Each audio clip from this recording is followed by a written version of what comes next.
یہاں یہ یاد رکھ لیں کہ پہلی تعلیم وہ گھر سے شروع ہوتی ہے، وہ ماں باپ بچے کو دیتے ہیں۔ آج کے زمانے میں والدین بہت مصروف ہیں، اس مصروفیت کی بنا پہ جو بچوں کی تعلیم و تربیت ہے اس پہ غور نہیں کیا جا رہا۔ بچپن سے لے کے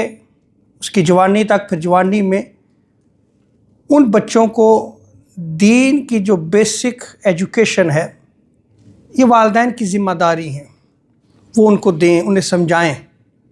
اور مزید جو تعلیم ہوتی ہیں وہ آپ کے قرب میں کوئی اسلامک سینٹر ہے، وہاں علماء موجود ہوتے ہیں، وہاں سے آپ جو ہے وہ ایجوکیشن حاصل کروائیں اپنے بچوں کو، اور دین کی تعلیم میں جو ہے وہ آگے بڑھتے چلے جائیں گے۔ لیکن جو پہلی سیڑھی ہے اس پہ کام نہیں ہو رہا، روزگار کے پیچھے پڑے ہوئے ہیں، صرف